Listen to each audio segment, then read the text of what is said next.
Chapter 27. Robin. Marian felt her knees buckle under her. She started to sway.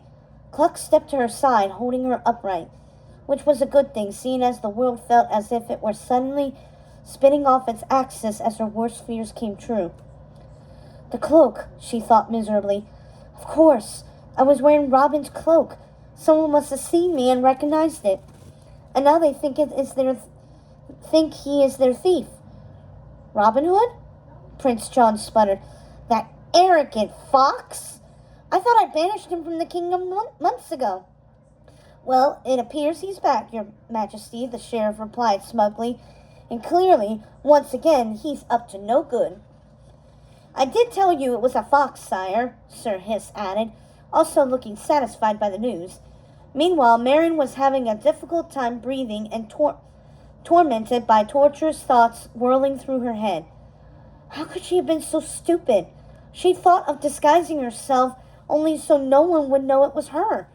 But she never considered the fact that her disguise would make her look like someone else, like another fox, a fox who was already a wanted criminal, a fox who hadn't wished to be involved. Lady Marian, Sir Hiss said, raising an eyebrow, you're looking very pale all of a sudden. Are you all right? Marian managed to find her voice. I'm fine, thank you. Just surprised is all. Robin of Locksley? A thief? Prince John studied her carefully. That's right, he said. The two of you were friends back in the day, correct? Quite close friends, if I remember right. We were, Marian said, trying to keep her voice from trembling. But I haven't seen him in years, not since he went away to war and I went overseas. So you don't know where he is? Sir Hiss asked, narrowing his eyes. She shrugged. No, I'm sorry, I have no idea. Prince John looked disappointed.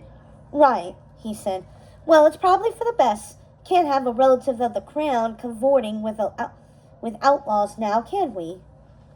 Definitely not, Sir Hiss agreed, heartily.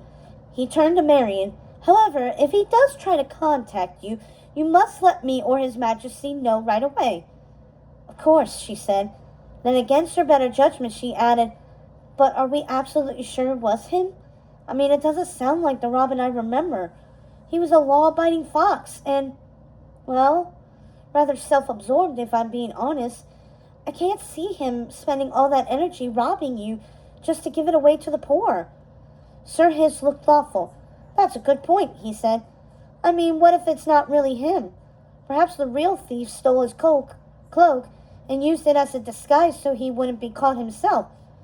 Well, there's only one way to find out, Prince John declared.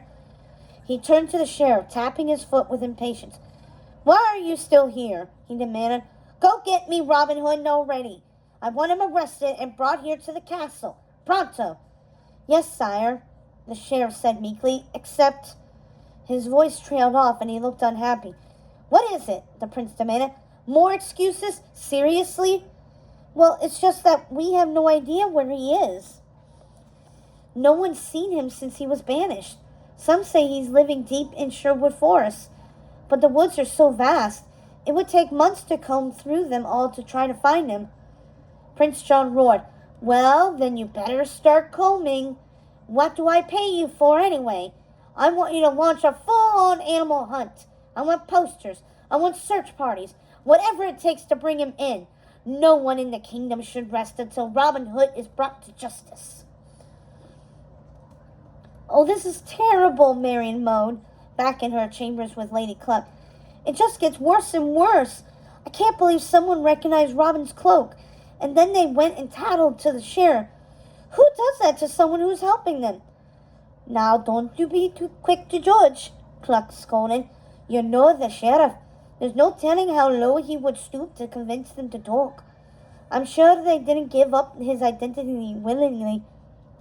Maybe so, but it makes no difference now. Robin's life is in danger because of me. I need to warn him.